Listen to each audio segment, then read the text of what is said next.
This presentation is brought to you by Arizona State University's Julianne Wrigley Global Institute of Sustainability and a generous investment by Julianne Wrigley.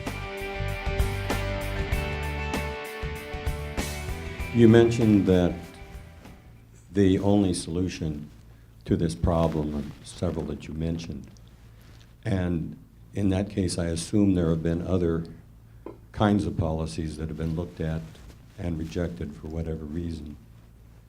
And I'm wondering if any have been considered, which is closer to kind of the market approach, basically where people will make a decision favoring the environment and be much less coercive.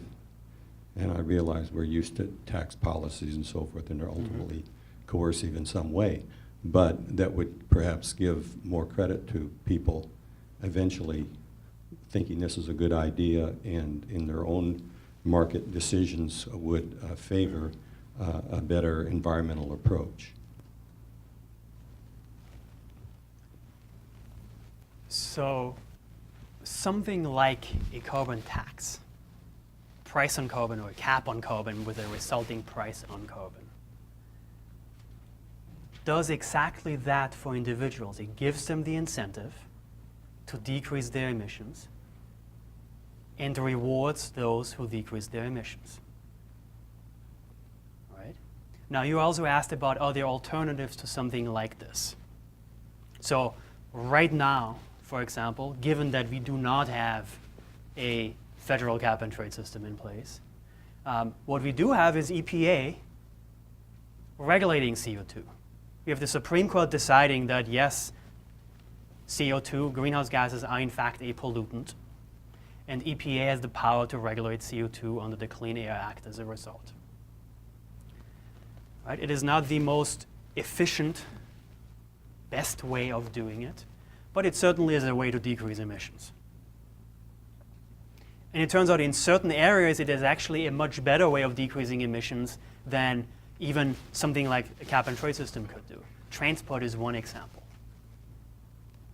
CAFE standards, fuel economy standards for cars, the ones that are currently being put in place, decrease emissions about 6 or 7 times more than would have happened under the most comprehensive cap and trade system.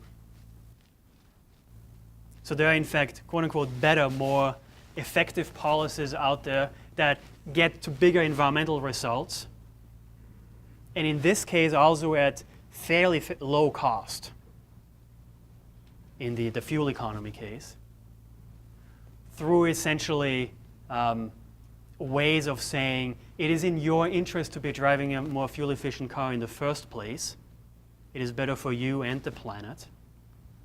So having a policy in place that allows you to now have this choice to drive a more fuel efficient car, which you didn't have before, is actually better for you and your bottom line as well. So there are certainly other policy tools, and there are dozens more like this that use market type approaches, some more, some less.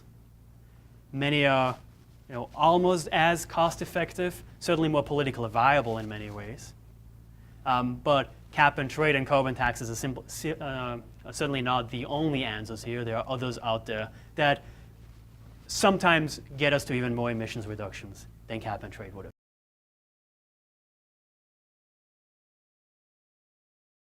This presentation is brought to you by Arizona State University's Julianne Wrigley Global Institute of Sustainability for educational and non-commercial use only.